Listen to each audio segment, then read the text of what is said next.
Good morning, everyone. Hey, I'm John Mann, Director of Education for Lakeside. And today, as we continue through the culture and geographic regions in the United States during week 6 of the lecture series, and we are exploring the region of the U.S. known as New England. The region is known for colonial history, stunning fall foliage, and breathtaking coastal views. And Josh Dubert is here today to present a session, America According to Currier and Ives. Currier and Ives sold millions of prints that depicted an idealized version or vision of America during their 70 years of business. And Josh will explore the topic by examining prints created by Currier and Ives to tell their sometimes controversial version of America. Joshua is a historian at the Rutherford B. Hayes Presidential Library and Museums. His research focuses on Victorian America, particularly its cultural, art, architecture, and the era's presidents. I would ask if you would please mute your cell phone ringers if you haven't already, and help me in welcoming back to Orchestra Hall, Joshua Dubert.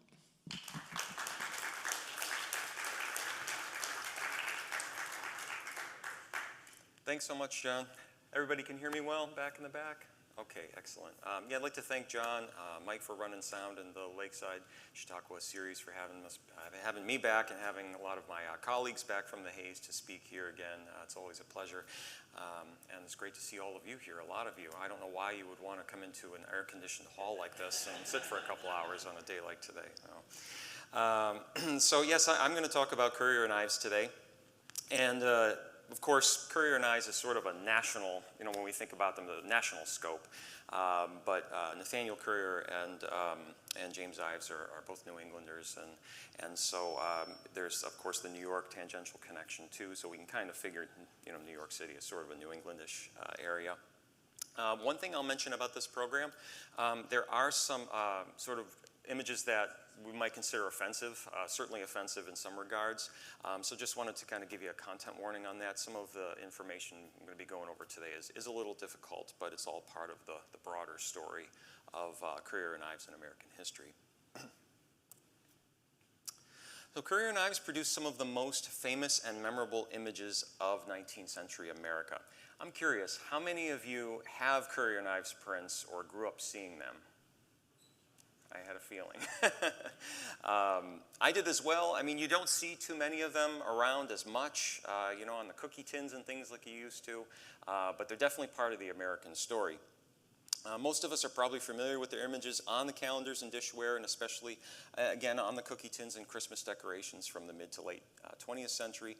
But before Currier and Ives became a holiday phenomenon, it was the most successful producer of cheap and popular prints. That's what they were called in the United States. The firm operated from 1835 to 1907, so roughly the span of the Victorian era, a time which saw immense change in all aspects of American society. During these years, the U.S. went from a mostly agrarian to a mostly urban society and was revolutionized by travel, market, and communication improvements. It passed through the trials of 2 wars, expanded westward to the Pacific coast, and welcomed millions of immigrants in 2 distinct waves during the middle and late parts of the century. Through all of this, Currier and Ives created images that reflected what they thought to be the hopes, dreams, and ambitions of the burgeoning young nation. But they also produced pictures that reflected the social, racial, and political tensions that threatened to destroy it. During the firm's 72-year existence, it sold millions of pictures. So for the first time, working-class Americans were able to afford pictures to decorate their homes and places of business. Most prints sold for around 15 to 25 cents, so it's about $5 to $10 today, in today's money. The images and subjects were often idealized, portraying a romanticized vision of the U.S. rather than an accurate one. Though Currier and Ives highlighted prosperity and progress and touted the many technological advancements of American inventors, they also utilized controversial and racist depictions of minorities, immigrants, and indigenous peoples to tell their stories and reinforce white supremacy. Their pictures range from the social and political to categories that included history, nature, sports, portraits of the famous, ships, leisure, and animals, and many others. In all, it's estimated that Courier and Ives produced more than 8,000 distinctive prints during its existence. And you can actually get a catalog of these. Not all of them are known to still exist. Before we get into Courier and Ives, I think we should talk a little bit about what a lithograph actually is, since Courier and Ives is producing lithographs. So essentially, the word translates to drawing on stone. And the process was developed in 1795 by a Bavarian named Alois Sennefelder. So using a special wax crayon, an image is sketched onto a block of flat rectangular stone like you see here. And when this is finished, the surface is subjected to a bath of gum and acids. These eat away at the areas of the stone other than where the wax is, and after the stone is rinsed, the drawing remains. A greasy ink is rolled over it, which sticks to the wax crayon and is repelled by the wet stone. And next, a sheet of paper is pressed over it, leaving a mirror image of the drawing.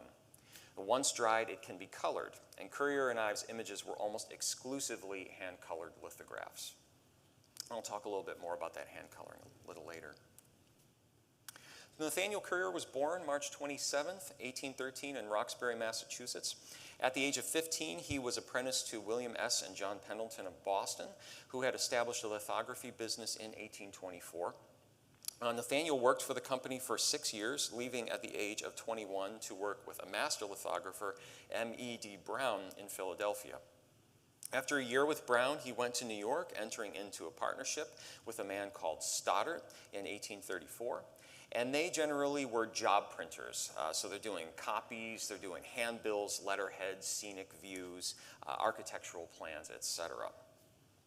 Here's an image they created together of Dartmouth College. This is one of the earliest Couriers. And this partnership lasted only a year, and after it dissolved, Nathaniel struck out on his own, establishing his own business called N. Courier, Lithographer and Publisher, in 1835 at 1 Wall Street. That was his address. The following year, he moved to a shop on Nassau Street. So here's what it looked like around that time. You'll notice, I have my laser pointer here, this is the Barnum American Museum, P.T. Barnum. So a very important part of New York. And so he set up a store at 152 Nassau and a factory at 2 Spruce Street, where he's actually making the prints. And the store would remain there until 1872. The factory would eventually move to 33 Spruce Street in 1866 and remain there until the firm closed in 1907. Courier found success in these years with disaster prints, such as the, quote, Ruins of the Merchant Exchange, New York, 1835, end quote. And then the Ruins of the Planters Hotel, New Orleans, which fell at 2 o'clock in the morning on the 15th May, 1835, bearing 50 persons, 40 of which escaped with their lives. 1835. Yes, that is the entire title. Not very catchy, but it does tell the story of what's going on here. His first nationwide success was his publication in conjunction with the New York Sun of an image of the steamship Lexington that had caught fire and sank off of Long Island. The full title of this one was, get ready for it, Awful Conflagration of the Steamboat Lexington in Long Island Sound on Monday Eve, January 13th, 1840, in which the melancholy occurrence of over 100 persons perished, end quote. So the Lexington caught fire on its way to New York, to Stonington, Connecticut, and the tragedy was written about in the Extra Sun, and the combination of the image and text together was a sensation. Since newspapers didn't include image and text with the time, Courier's presses sort of ran day and night trying to keep up with the demand for this print, and he became literally an overnight sensation because of this. Throughout the century, he would return to the theme of disaster, depicting both the Great Fires in Chicago in 1871 and also Boston in 1872. Courier married twice, and he had 1 child by each wife. He summered in Amesbury, Massachusetts, where he had a home called the Lion's Mouth. For a time, his brother Charles worked with him, had his own lithography business, and with the help of Francis Palmer, one of Nathaniel's artists, produced the best lithography crayons in the business. Charles is featured in this picture, The Road, Winter, 1853. How many people recognize this? Maybe a lot of you, yeah. It's one of the most famous Courier prints, and it sells today for about $32,000 if you can find it. Remember, this was probably about $5 when you bought it back then. Currier partnered with James Merritt Ives in 1857. It was Charles who recommended Ives to Currier. Nathaniel left the lithography business in 1880, retiring to the Lion's Mouth, where he died 8 years later on November 20th, 1888, and he's buried in Brooklyn, New York. James Merritt Ives was born March 5th, 1824 in New York City and raised there as well. He was a self-taught artist, an art lover, bookkeeper, and lithographer. He married Charles Currier's sister-in-law in 1846, so there's some kind of a family connection that you can see. And the couple had 6 children. In 1852, Nathaniel hired Ives as a bookkeeper. The two hit it off really well, and 5 years later, in 1857, Currier made Ives his partner. Ives assumed the general managership of Currier and Ives, and the business, already doing well by the time of the partnership, really flourished under Ives' guidance. He's the one that sped up production, systematized the stock of prints, and streamlined its operations. Ives was especially adept at consulting on the sketches of the prints before they went onto stone. He had a talent for combining the features of several sketches onto one finished piece. So many of Currier and Ives' prints are actually composite works of several artists together in one picture. Where Currier had been focused mostly on current events for the subjects of his prints, Ives convinced him to add images of regular pleasures and experiences of daily life, daily American life, I should say. This included portrayals of simple country life, something the public really longed for as industrialization expanded and the population shifted toward cities. Though Currier at first labeled these pictures as undramatic,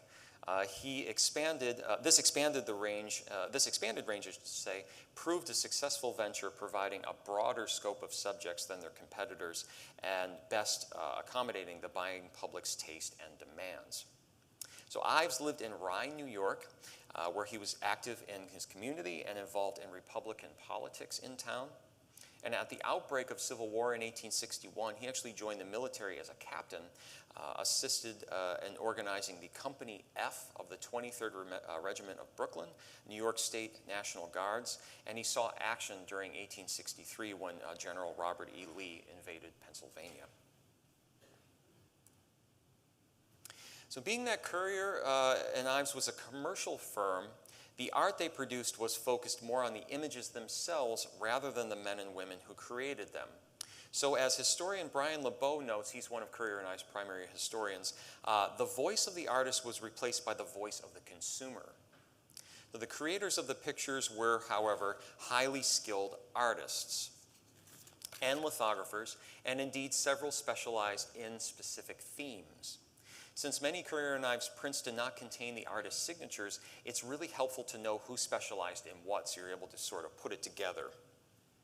This is not a universal way of determining the artist. In fact, in many cases, the artist of a print is just totally unknown. Random artists often showed up at the firm's door offering drawings for sale, which would be bought and put on stone. Never hear from the artist again. And royalties were not paid to the artist. Drawings were just purchased outright, and Currier and Ives reserved the right to alter them in any way they saw fit. Furthermore, the people who colored the prints are entirely unknown. When a lithograph came off the press, it was passed along to women, largely German immigrants, who would sit around a long table with a finished color print as their model, so right at the center of the table.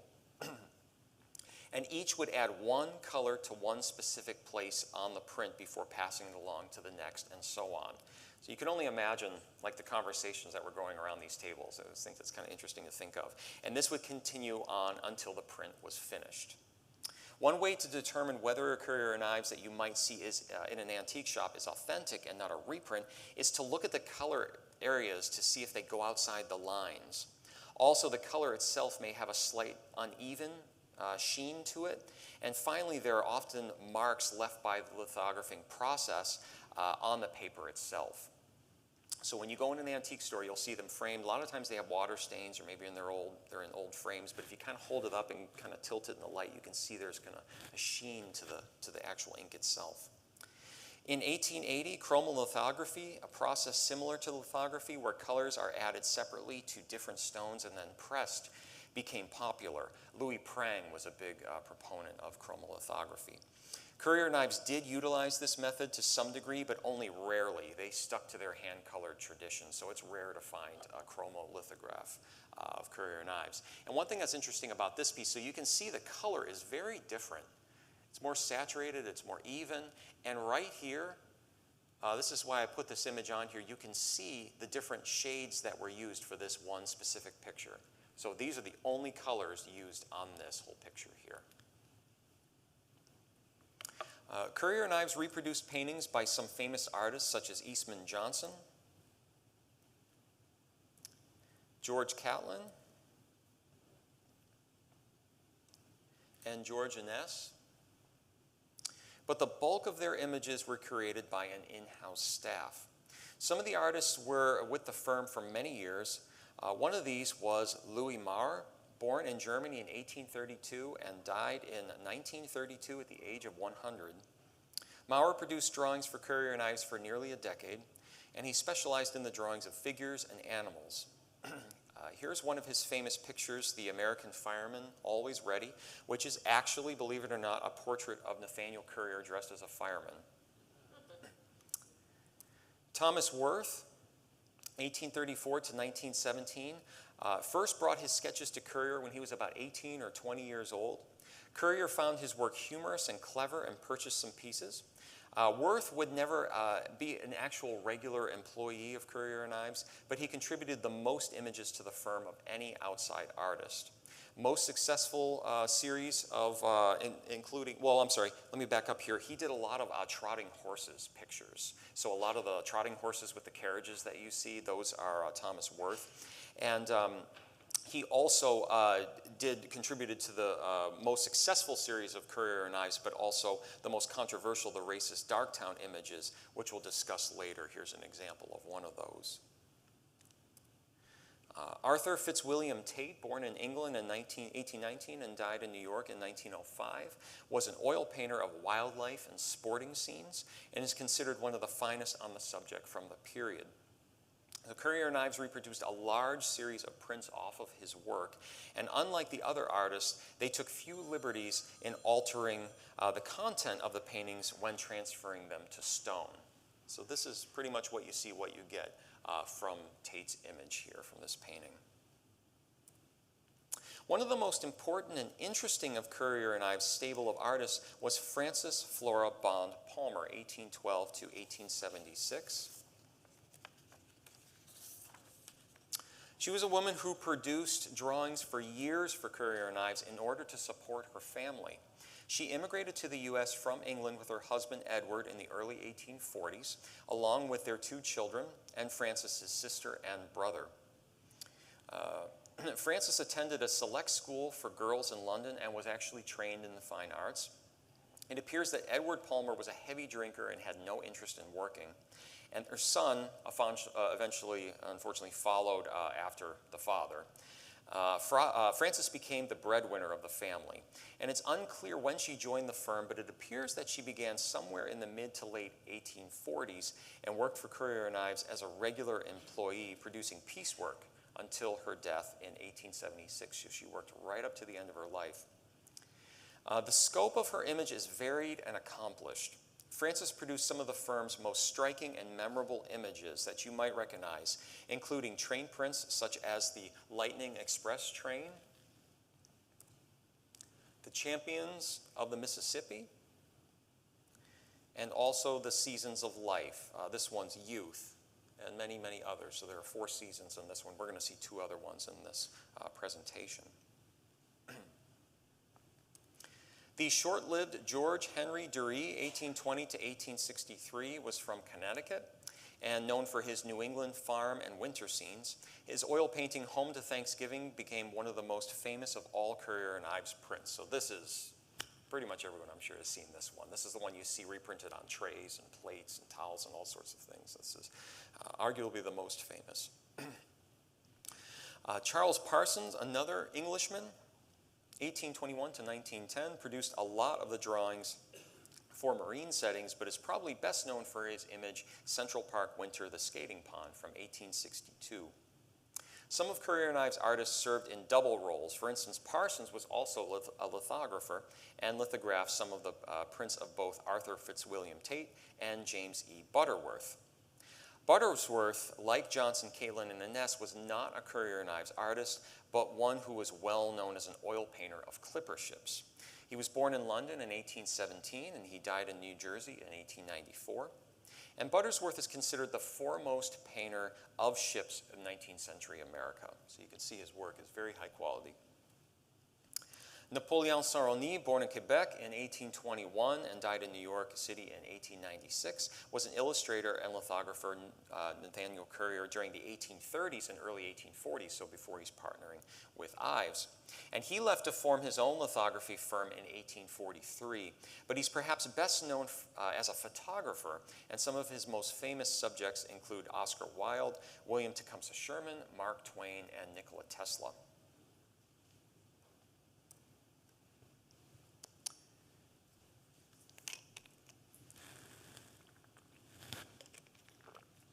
So the early United States was still a young nation when Nathaniel Currier began making his prints, and only a century old when the firm was halfway through its life in 1876. The decades immediately following the American Revolutionary War, the new country found itself in need of what Brian LeBeau, in his book Currier and Ives, America Imagined, calls a usable past. It's a very important phrase here for this section. In Europe, regional cultural practices had been in place for centuries in the areas that would later become Germany and Italy. But the United States had to create its own identity, unique from other nations and based on the idea of liberty its founders had so passionately professed. Therefore, a usable history had to be created that demonstrated the glorious foundations of freedom that they claimed underpinned the American experiment. But this history also had to serve as a source of comfortable identity, reinforcement for American ideals when differentiating them from European or other foreign traditions. So Americans were telling their own story of their genesis, which reflected their values, but also left out key elements that were prevalent in their society, like slavery and the poor treatment of Native Americans, women, and immigrants. So to be sure, a lot of this myth-making developed during this time. An example of this is George Washington and the Cherry Tree, the I Cannot Tell a Lie story, which was created by Mason Locke Weems, one of Washington's first biographers, to demonstrate Washington's character to a public eager to learn more about and to honor the first president after his death in 1799. Currier and Ives would continue this tradition throughout its history, creating images that, though based on actual historical events, were highly romanticized depictions.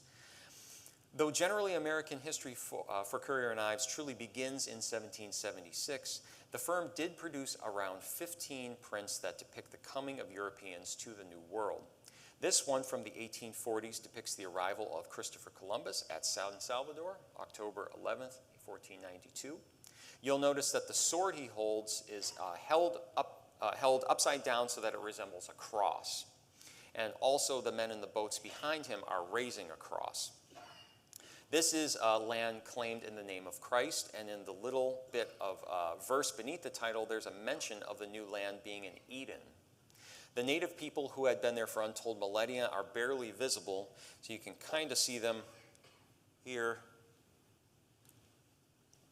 They stare in awe, one on his hands and knees from the cover of what appears to be sugarcane. Currier and Ives has not given them color. That is reserved for the main characters, sort of in the picture itself. Another shows the Pilgrims landing at Plymouth, Massachusetts on December 22nd, 1620. This image was created in 1876, the year marking the 100th anniversary of the Declaration of Independence. The Pilgrims are depicted as a brave, resilient group, some sick and all of them fatigued from the long journey, of course, across the Atlantic. This scene is rightly gray for the time of year. If you've ever been to Massachusetts in November, it's pretty gray. But the people are a bit too well dressed, and the sole Native American looks out at the Mayflower either with approval or resignation or both. The description under the image declares that the first Republican government was formed in the Mayflower's hull, and that the ship, quote, became truly the cradle of liberty, and quote, that, quote, rocked on the free waves of the ocean, end quote. Though what later came to be called the Mayflower Compact was indeed a contract of self-government between the Pilgrims, it was signed only by the men, and it was only a temporary agreement while the Pilgrims waited for their new patent, as it was called, permission from King James, essentially, of England, to remain where they were in Plymouth. What is also not shown is that the land itself had long been cleared and abandoned by the native peoples who had been decimated by European disease that had come in decades earlier. Here's one of General Andrew Jackson, later the 7th president, portrayed as the hero of New Orleans. It is true that Jackson staved off British attack there in 1815 and won a decisive victory for the U.S. during the War of 1812. What is not mentioned is that the Treaty of Ghent had already been signed prior to this battle, so its result did not actually matter in the bigger picture, so the Treaty of Ghent actually ended the War of 1812. It took several weeks for word of the cessation of the war to reach the U.S. Nathaniel Currier knew by this year that he created this print, 1837, but Jackson, who was already president at the time, was nonetheless seen as a hero by the people, and so that's how Currier is portraying him as such. One of the last images I'd like to show that helps demonstrate this American myth-making, here is a lithograph of Washington and Lincoln done in 1865, subtitled, "The Father and Savior of Our Country." So we see a beacon of liberty lit behind them, and Abe is holding what's most likely the Emancipation Proclamation. Washington appears to be proclaiming that together they have founded and maintained liberty. One interesting thing to note, though, Washington was the shorter of the two. But Washington is a little taller here. So Washington was 6'2", and Abe was 6'4".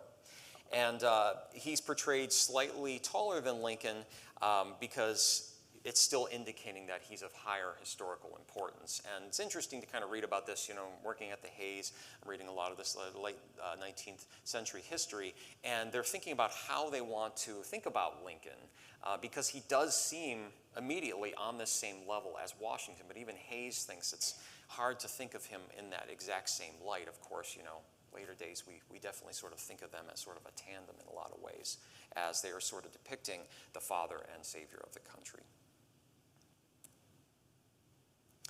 Though that's not a Currier and Ives image that I'm showing here, I'd like to start this next section on westward expansion by analyzing this painting. It's called American Progress and was painted in 1872 by John Gast. And it is the quintessential image of manifest destiny, which is a phrase first coined by John L. O'Sullivan, a columnist and editor of the Democratic Review. O'Sullivan wrote that it was America's, quote, manifest destiny to overspread the continent allotted by Providence for the free development of our yearly multiplying millions, end quote. Never mind, of course, that there were already millions of Native Americans who had already lived on the continent, many of which still occupied what would become the American West. Gast was a Prussian-born artist and himself a lithographer, and his image, depicts Columbia, the female personification of the United States, crossing into the middle part of the country headed west. And she carries a telegraph wire, as you'll see, and a school book to educate not only these multiplying millions who will move west, but also the Native Americans. Behind her, over here, you see New York City, and the sun is rising gloriously over it. And accompanying Columbia, dwarfed by her size, are farmers, plowmen, trains, Conestoga wagons, and a stagecoach. And we see a settlement with a log cabin that's already built here. And the entire scene is pushing back darkness. So this light is sort of sweeping away darkness, her progress, she's the bright center of the picture, into which Native Americans and buffalo are fleeing.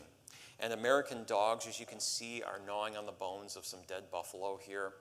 The idea here is that the white settlers are bringing enlightenment, culture, and progress to the untamed wilderness occupied by, quote, savages.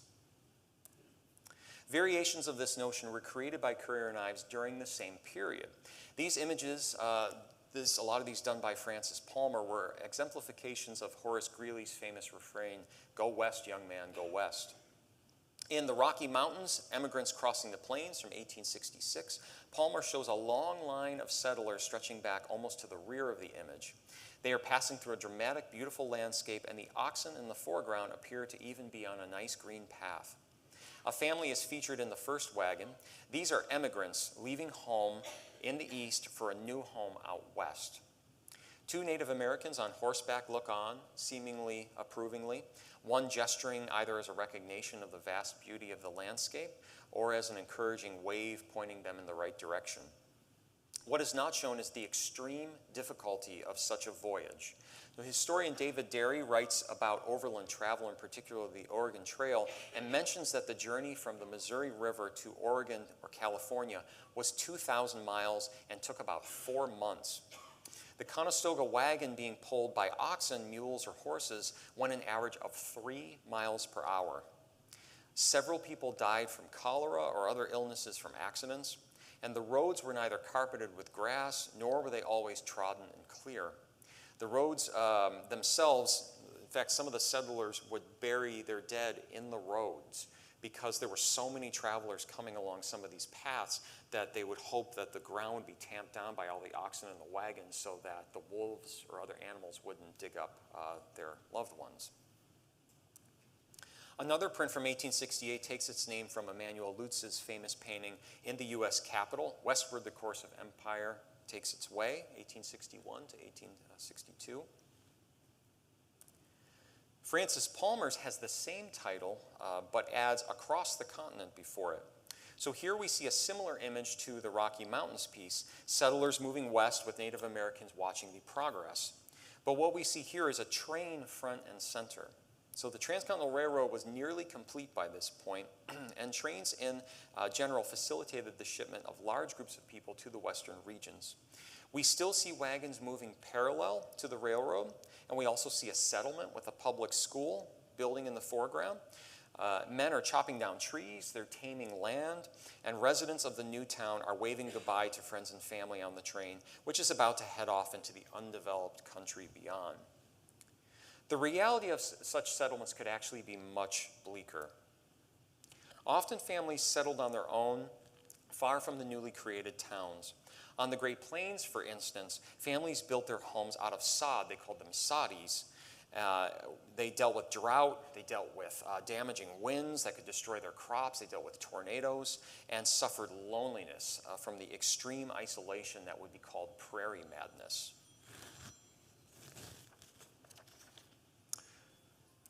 Finally, and through to the Pacific, 1870, we see the Transcontinental Railroad has at last been completed, and a train is barreling toward the Pacific Ocean. An established town is on the right, and in the foreground we see men chopping down trees and preparing to float the logs downstream here. Logging was an important industry in the West Coast, especially in areas like Oregon and Washington Territory, and some of this wood would have gone to building the ever-expanding cities on the coast, like San Francisco. Images like this were sought after by Easterners in particular, most of whom had never ventured west of the Mississippi River, so this was fascinating to see these scenes and consider the West.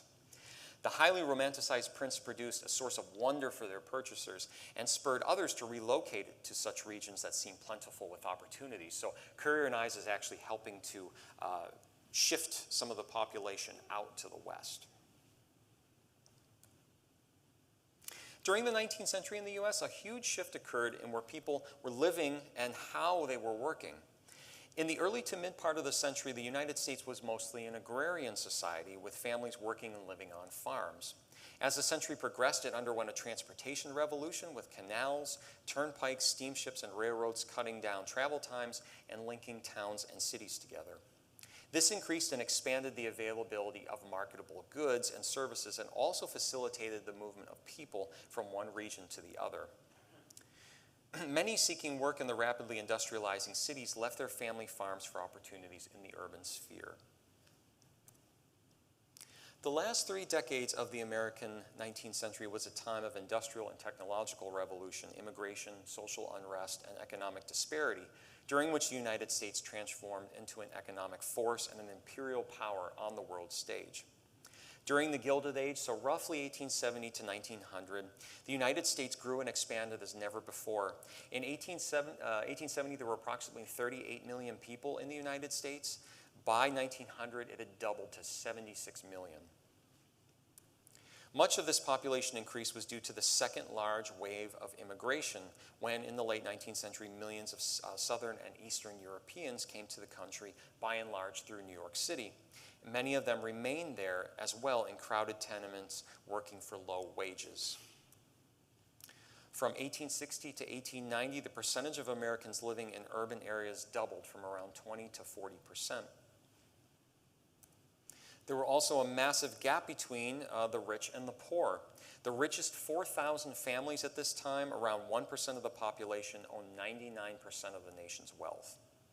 Remember, this is a time with no income tax. So this is why you see in like Newport the giant mansions that were cottages, that they called them, put up along the ocean. Many of these lower and middle class folks, however, could still afford Currier and Ives prints to decorate their living spaces. And the firm created an idealized notion of American country life, which was eagerly bought up by the newly industrialized populace, nostalgic about their rustic origins or craving the peace and tranquility of nature compared to the crude, dirty, dangerous, and overcrowded reality of the cities. So we see this demonstrated again and again in several images stretching from the 1850s into the 1880s, pictures that suggest an ideal American home was an agrarian Eden, where bounty and pleasure go hand in hand. And this also served to reinforce the Victorian idea that the good life was one lived in accordance with nature, not in the mechanized wheel of the day-to-day drudgery of labor and factories. So let's have a look at some of these, many of which were done by Frances Palmer, by the way. And I want to start with this picture that she did. And this is some children you see with sheep and lambs, so it's talking about innocence. And you see the joy these children are experiencing in their early years, this idyllic childhood and the season of joy underneath. And here's the pioneer's home. So this shows maybe a scene, it could be Kentucky, say, and you see some, probably the husband here in the front, maybe a brother, it could be the children's uncle, and you see here we have some bounty with the chickens and the animals.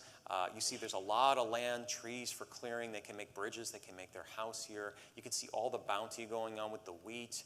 Also all the bounty that's in the forest that they can use. So this is, again, helping to sort of shift the population out into these areas where you can settle and make your own life and make your own destiny. And here, this is an important thing to notice, the woman at home with the child in the doorway. This is something you see again and again.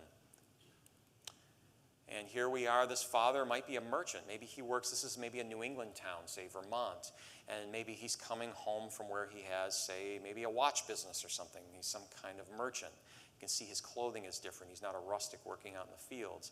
And you see the dog welcoming him home, the children. And again, here's the wife, the angel of the home, as they would call her, in this idea of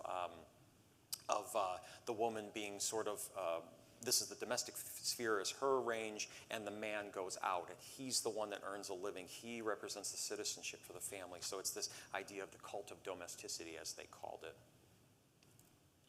Here's another picture, similar. This could be anywhere, say maybe New England. This could be Maryland, and you see that the husband here is looking over. He's got some men that are working on his farm here, and they have a very fine house built in the Gothic Revival style, so the very fine style of the day. Here's the little village. He's probably a very prominent member of the village, and you see his children here sort of carefree, picking flowers. The son is chasing a butterfly. Here's a woman reflecting on her cottage. Most likely she does not live there alone. Maybe she's out for a walk, but again, she's reflecting over this idyllic scene. And here's a farmer, again, plowing his field. He's able to build a nice house, have a nice barn, have animals out here in the country. So it's, again, this idea of progress. This is what you could have. This is the opportunity that the West is giving you. Another woman feeding in the barnyard. I mean, take a look at these cabbages that these hogs are about to eat. This is, again, representing plenty. And here's the American homestead in autumn, and the trees are just laden with fruit, and they're all over the ground. And again, there's this little idyllic cottage home. And this is maybe my personal favorite Currier and Ives. This is the Four Seasons of life, middle age, and this is the season of strength. And what we see here is, again, the wife welcoming the husband home. But you see how she's right at the dead center of this picture? So that is solidifying that notion by placing her right there, putting her in a red dress and putting her daughter in green, which is the complementary color that helps to clash and really bring out the red. So really focus on the mother here. And you see the father coming home with the son, so maybe he's apprenticing with him, coming home as the son will come home in the future to his family one day. The daughters are very well dressed. They have nice boots. They have a doll. And you see this beautiful, idyllic countryside in the background. And look over here. What do we have? A Currier and Ives print. So a little bit of self-advertising. Isn't that interesting? The last print is the age of rest, and it shows an elderly couple of grandparents with their grandchildren. And you can find this online. This is something you can Google too. I probably should have put it in the slideshow, but it's a very interesting suite, all done by Florence Francis Palmer. This is the reality, though, of what is going on in a lot of the cities and a lot of the homes, especially on the East Coast. You have families like this laboring. These families look like they're sewing something, some kind of piecework production, and they're working 12 to 15 hours a day in a lot of these homes. And you can see these children are very much not the clean, idyllic children that you're seeing represented in Currier and Ives. Currier and Ives portrayed minorities and immigrants in a variety of offensive pictures. These included images of Irish and Catholics as well as other immigrants. None, however, were as stereotypical and popular. One image alone sold 73,000 copies as the lithographs known as the Darktown series, produced between the mid-1870s and the mid-1890s. They're images of a sensible comedy masking a national tragedy, which is the discrimination, segregation, and murder of African Americans during the Victorian era and beyond. In the Darktown prints, Black Americans are portrayed as idiotic and blundering as they attempt to assume the dress, behaviors, leisure activities, and economic positions of white Americans. The Darktown prints were the firm's most popular series, as I mentioned. Even after Currier and Ives went out of business in 1907, the Darktown stones were sold and the images continued to be printed well into the 20th century. The pictures owe heavily to the Blackville series by Harper's Weekly, which also portrayed blacks in a negative and racist manner. Currier and Ives claimed that the Darktown comics were, quote, pleasant and humorous designs, free from coarseness or vulgarity, being good-natured hits at the popular amusements and excitements of the times, end quote. Not only was this untrue, the prints themselves were actually graver and more sinister in intent. They served as a reinforcement of stereotypes, discrimination, and the white supremacist attitudes shared by the overwhelming majority of Americans during the late 19th century, an era that's marked, of course, by Jim Crow, the Plessy versus Ferguson decision, voter suppression, and lynching. Ultimately, these pictures promoted violence and underpinned the white urge to stifle, contain, and check black citizens in post-Reconstruction America. Early on, Nathaniel Currier produced a print that was critical of slavery and showed it at its root, Africa. Branding slaves on the coast of Africa previous to embarkation is interesting for a few reasons. It was created in 1845 while chattel slavery was still prevalent in the United States in the South and also in parts of the North. Delaware, for instance, did not prohibit slavery until the end of the Civil War in 1865. It also takes a decidedly anti-slavery stance, showing the cruelty and pain that the institution inflicts on Africans. Also, it rightly shows that the slavery trade was controlled and permitted and facilitated by Africans against other Africans depicted in the background here. So it was these African kings that are actually facilitating the exchange of what's going on. This individual is being branded and will soon begin a horrific journey across the Atlantic known as the Middle Passage, the name of the route that the slave ships traveled between the coast of Africa and the Americas. What's also interesting is that the importation of slavery had been outlawed by the U.S. in 1808, though the trade continued on illegally well into the 19th century. This print does not appear to have been popular, and the firm would never produce an image like it again. So again, this is a good exemplification of Currier and Ives making prints, seeing what hits with the public, and when they don't, they're not making them anymore. So they're not critical of slavery in this way again in any of their subsequent pictures as they are in branding slaves. Two prints in particular hint at a purported threat that African American men posed in keeping with this mythic black beast analogy. The first, On the Half Shell, 1886, on the right there, portrays a black man holding a shucked oyster in his left hand and a blade in his right. His brows are raised, his mouth is open, his eyes seem to shine with malevolence. It could be said that he is leering at the viewer. Oysters, considered an aphrodisiac since at least the ancient Roman period, are symbols of sexual passion, and the blade, an oyster shucker held upright in an imposing manner, could be seen as the instrument used to force submission on a hapless victim. In sum, the picture speaks to the white fears of the fabricated black rapist threatening white womanhood ideology that 19th century social justice activist Ida B. Wells exposed as false in so many of her writings. Another image here on the left, the Darktown Othello, 1886, portrays a black man in ragged clothing performing for a white man and woman who are reclined on a chair watching him. There are two aspects significant here. The first being that Shakespeare's Othello is in part about a Moorish man, the Moors were actually black Muslims, who murders his white wife Desdemona in a jealous rage. The symbolism of the black threat against a white woman is perhaps obviously inherent in the picture for anyone familiar with the play. However, there's a deeper meaning in the Currier and Ives picture. The white woman here is observing the black man while her head rests on the white man's chest. And the white man, looking very much like Uncle Sam, but in different colored clothing. The woman appears to feel safe as she watches the show because she is resting against a white man who could be said to symbolize not only white male protection, but the protection of her country. Several other prints reinforce not so subtle intimations of white supremacist violence against African Americans. The White Dogs Got Him, 1889, portrays a dogfight with two groups of black men watching. At the center of this picture on a dirt floor, a small white dog has pinned a black dog on its back and is biting its throat. The contingency on the right, so the owners of the black dog, look surprised, and some even stare fearfully back at the viewer, while the group on the left over here, owners of the, wait, I got this backwards? Yeah, while the owners of the white dog are cheering and celebrating, so over on the left.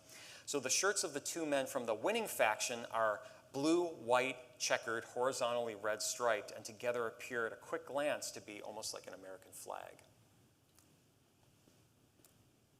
In 1890, print Darktown Sociables, A Fancy Dress Hoodoo, a troupe of African-American opera, maybe vaudeville performers, are fleeing from two figures dressed in white sheets, one of whom is wearing a skeleton mask.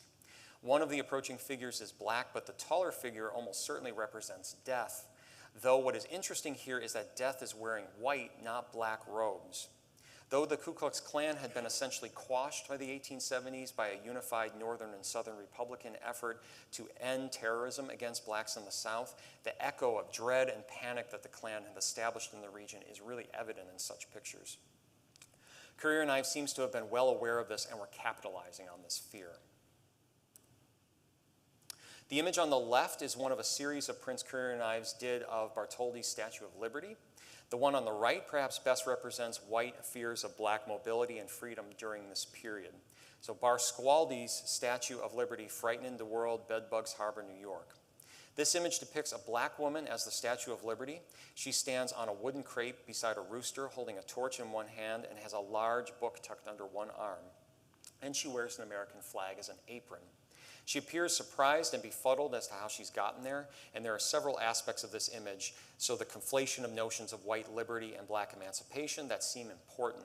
Two of the most significant are the flag apron, which is being worn as a literal symbol of service or perhaps servitude, but certainly not citizenship. And the torch itself, which could be perceived as a wick of sorts, the fuse that's lit that will lead to an explosion of African Americans throughout the nation, in particular the North. Again, it seems not at all coincidental that this image was produced at a time when there was a massive increase in immigration to the chagrin of many white Anglo-Saxon Protestants to the United States via New York. Currier and Ives produced other images that more subtly suggested subservience of black Americans, as well as their presumed happiness with their station in life. A cotton plantation on the Mississippi depicts African Americans working in a cotton field, not as slaves, since, of course, the image was created in 1884 and slavery had ended, but as sharecroppers or hired field hands. The sharecropping and lien system that arose after the Civil War were devious and exploitative and kept Black Americans in perpetual debt and servitude, not unlike slavery. In low tide on the Mississippi, we see a happy family of African Americans. They're singing and dancing in front of their little cabin with the big house in the back. Currier and Ives produced this Francis Palmer image in 1868, and in 1872 they repeated it, focusing on the family and calling it the Old Plantation Home. Like their prints portraying westward expansion, Currier and Ives gave people what they wanted to see when it came to aspects of other parts of American society, not least among them war. In its early days, the firm produced several images of the Mexican War, 1846 to 1848, portraying the battles of this increasingly unpopular war as a glorious victory. As Brian LeBeau writes, quote, "They provided a series of heady triumphs over a foreign power for a nation increasingly worried about and insecure in its growing sectionalism," end quote. LeBeau is, of course, referring to the struggle between the North and the South in the U.S. that would simmer throughout the 1850s and come to a boil in 1861. So Currier and Ives produced over 200 prints related to the Civil War and several of Abraham Lincoln, though most of the lithographs were battle scenes. In most cases, Currier and Ives did not accurately portray how the battles looked, but created images based on reports, or they just made them up. Here's one of the first ironclad vessels to ever engage in battle. The Monitor, which was the Union ship on the left here, and the Merrimack, also the CSS Virginia, which was the Confederate. This is known as the Battle of Hampton Roads here. And this conflict was fought to a draw, but Currier and Ives claims that the Merrimack was crippled and the whole rebel fleet driven back to Norfolk. A little bit of North propaganda. This print of the Battle of Spring Mill shows a dramatic bayonet charge by the 9th Ohio, and the Confederates are scattered and disorganized, falling under the charge. You'll notice that the artist hasn't even colored the rebel flag in the background. Also, one interesting note about these prints, rather than give them any color, the Confederate troops are often left in the same shade of gray. They roll right off the lithograph press. Currier and Ives also satirized the war. Here we see General George McClellan attempting to keep Lincoln and Confederate President Jefferson Davis from literally tearing the nation apart. Images of the war have been made available for the first time by a photographer named Matthew Brady, who with his assistants headed out into the fields after the battles to document the carnage with their cameras. Other sources for the war images were Harper's Weekly and Frank Leslie's illustrated newspaper, who would send artists to the front to draw and report back what they had seen.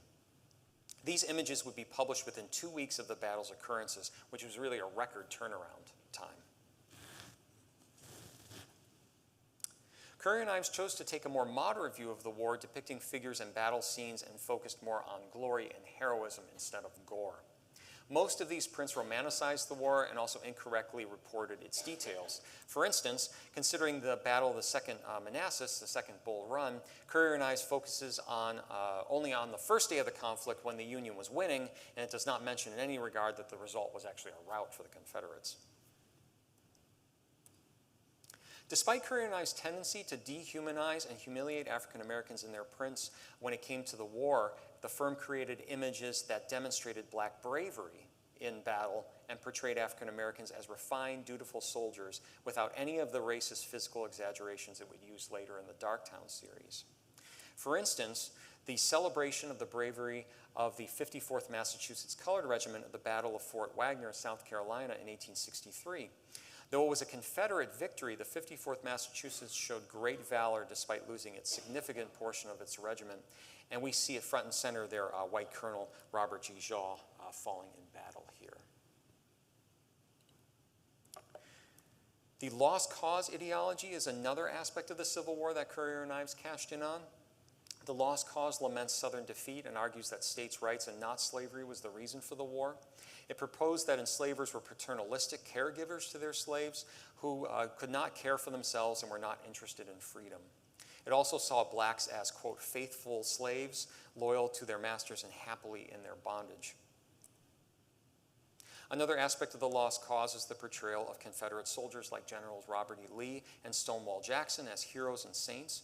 Of course, we know all these notions to be demonstrably false, in particular the use of Confederate generals in statue form and the names of streets, counties, and towns in the South, especially in the late 19th century and early 20th centuries, were meant to promote lost cause mentality and reinforce white supremacy in those regions.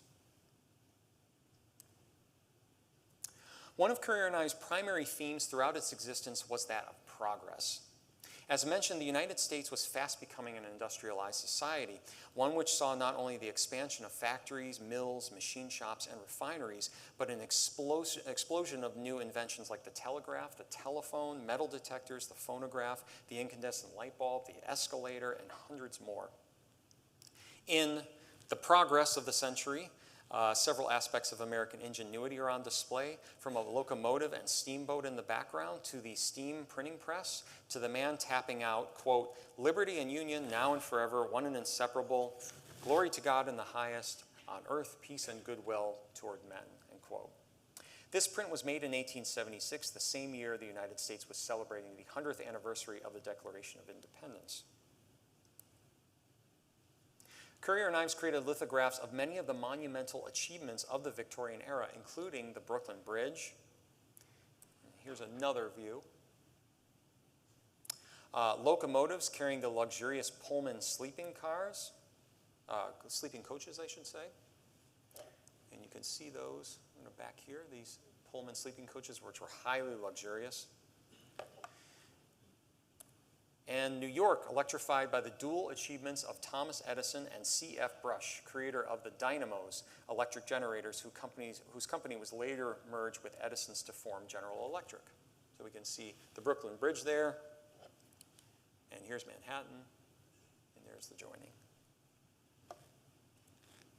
During the 1870s, business began to decline for Currier and Ives. Wilting sales forced the firm to leave its shop at 152 Nassau, where it had been since 1838, and relocate to 125 Nassau. And 2 years later, they were on the move again to 123 Nassau, and in 1877 to 115 Nassau. Despite the drop in sales, current events continued to provide the firm with material for successful prints, one of the most tragic occurrences being the assassination of President James Garfield in 1881. Ned Currier, who had taken over for his father Nathaniel in 1880, wrote that demands for a print of the president that the firm had created was perfectly overwhelming and that its sales surpasses everything. The firm took in $3,500 in sales in 5 days. That's about $108,000 in today's money. In the last decades of the 19th century, Currier and Ives tried to stay afloat by producing advertising posters for large businesses. But by the early 1880s, Ned wrote to his father that business was flat. Nathaniel, of course, died in 1888, and when James Ives died in 1895, his son Chauncey took over the firm, and the two sons of Currier and Ives ran the business together until 1902. That year, Ned sold out his part to Chauncey, who over the next 5 years liquidated the business. He also sold it to Daniel W. Logan in 1907, and Logan was formerly the sales manager of the shop, but when Logan became ill that year, he decided to abandon his plan, selling all the remaining stock and lithographic stones to other firms. The Currier and Ives images were removed from the stones, all again except for the Darktown series, which, as mentioned, were sold and continued to be made. The primary reasons for the decline in sales and eventual closure of Currier and Ives was technological advancement and Nathaniel and James's refusal to modernize their processes. Though they had produced some chromolithographs, as mentioned previously, they preferred to stick with hand-colored lithographs. This in many ways was a good move since chromos were initially more expensive and typically reproduced famous paintings and works of high art. As a producer of cheap prints for the people, they were able for a time to keep a particular part of the market who could not afford chromolithographs. But Nathaniel's refusal to use the newly invented steam press and the rise of cheap photography really doomed the firm in the end. Furthermore, taste was changing in the U.S. As historian Bernard F. Riley Jr. writes, Quote, what brought about the end of courier knives may have been more fundamental than chromolithography and photography. During the 1870s, profound changes occurred in the middle class's taste in decorative arts, changes that shook loose the firm grasp courier knives had on the middle class print market, end quote. By 1880, there was a greater emphasis on decorative unity in houses rather than the earlier high Victorian clutter that was going on in interiors. The subjects of courier knives prints were often seen as too quaint and sentimental. It was not until the boom days of the 1920s that Americans began to fall in love again with courier knives. Printmakers, we see here in 1929, this book by Harry T. Peters was published. It's called Courier Knives, Printmakers of the American People. This is still actually an important book in courier knives studies today. However, this book commenced the nostalgic, romanticized view of the firm and of the United States as a more graceful era during that time. After its demise and resurgence, courier knives images were used for various purposes, including calendars, on dishware, and other accessories. Here's an image of The Road, Winter, published by a traveler's insurance company in Hartford, Connecticut in 1936. Companies like Travelers would use courier knives images, which were in the public domain at this point, as a way of evoking feeling of warm nostalgia in their customers. And sometimes these items were given away for free as perks or as return customers as part of a rewards program. Anybody recognize these? In 1896, Thomas Sperry and Shelley Bryan Hutchinson founded the S&H Company, which produced a series of green stamps that customers would receive at checkout at the grocery stores, gas stations, department stores, and other retailers. And these stamps could be redeemed for products featured in a catalog. This continued until 1980. Courier Knives dishware was just one of many items available. Some people would redeem their stamps as they earned them, putting together a set of dishes like this piece by piece. And here's an image of one of the plates featuring an old grist mill from one of their prints. So I don't know if anybody recognizes this. This is another very famous print. Here's a cup and saucer. And the images are likewise from two of their pictures. So this is from Frances Palmer here, another one. This is called The Star of the Road. It's a woman independent out on her own in a carriage. You see these in a lot of antique stores now. I actually have a set of these. They're really well made. Many people are familiar with courier knives specifically because of the firm's connections with Christmas in particular. Many of the winter sleighing, snowy homesteads, ice and wood gathering scenes, and tree harvesting scenes were also used on ornaments. So here we see that picture, and here it is on an ornament. Also Christmas cards, bells, CDs, cookie and candy tins. Also glasses. Let me see, you have candy here. There's that old grist mill again. Trays. And they were even made into 3D pieces. And so this is sort of a blend of the wintry scenes with the nostalgia of a presumed 19th century old-fashioned Christmas. So it made items like this very popular in the last quarter of the 19th century. Does anybody have any courier knives, stuff like this at home? Anybody? Got one person? That's it? Okay. All right. Well, I collect some of this stuff, so it's kind of neat to see. But it's interesting, especially when you see some of these pieces that come right out of their paintings and are made 3D and include some of the people as well. And that is the presentation. Thank you so much, everyone. Thank you.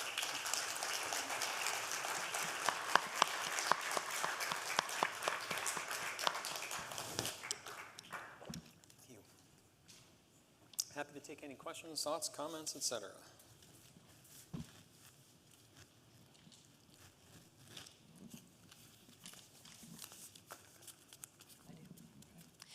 So I was wondering, Courier Knives made a lot of money with this. Did those artists that were drawing a lot of the paintings that worked for them, did they make a lot of money too? No, not much. Again, Frances Palmer, who I talked about, is making a living doing this, which is pretty impressive that she's able to, but she's doing constant piecework for them. She's making probably a decent living, but she's certainly not making the money they're making. And a lot of the artists, as mentioned, maybe they're getting a slight amount of money for their paintings being used, but generally no. That's a good question.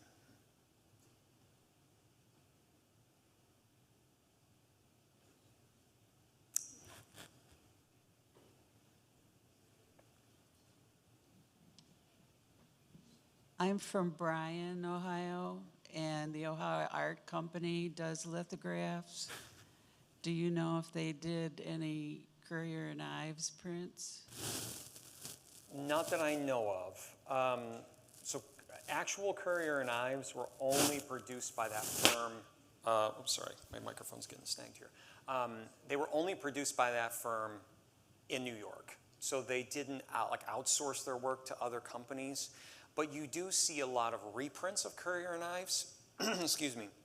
And sometimes it's hard to kind of tell the difference. That's why I was sort of mentioning if you hold them up to the light, you can kind of see that differentiation with the paint. That's why it's important to look, because you'll see a lot of them where they'll maybe have a uniform look to them and they're copied, and other firms would make them later and try to sell them off maybe as, not necessarily as originals, but they just wouldn't mention that they're not originals. So it's possible that maybe a company like that might have tried to make Currier and Ives like long after, maybe even in the 40s and 50s when they start to become more popular.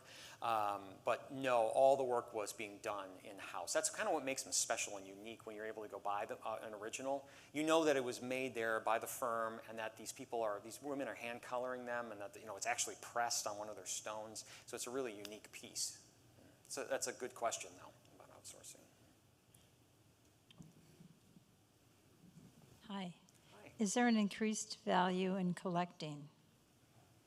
In collecting these prints? Yes, I came in a little late. You might have actually talked about that. No, I did not talk about that. Yes, there is definitely an interest. One of the prints, I'm not sure if you were here for this, but one of the winter scenes in a sleigh is selling for $32,000. And there are some, if you look online, Currier and Ives, and look for buying prints or whatever, Google however you'd like, you will see companies come up.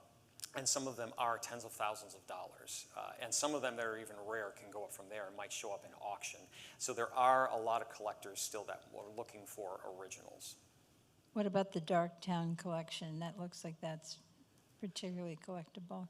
Yeah, good question. I know there was one black collector I know that was collecting those for various reasons. One, he felt that they were an important part of the American story, that he thought they were an important depiction of what was going on at the time, and so he had a large collection. He's the only person I know of that is collecting that series, but there probably are many others.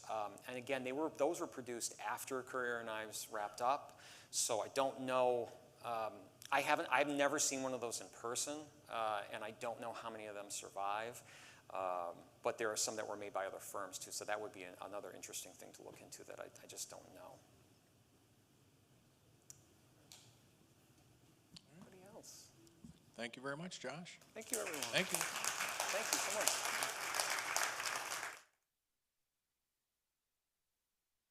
B. Hayes, it's only $2.50 to get in on the 4th, $2.50, and there are a ton of programming going on. So if anybody wants to join us at the Hayes, we would love to see you. Thanks again. Stay cool.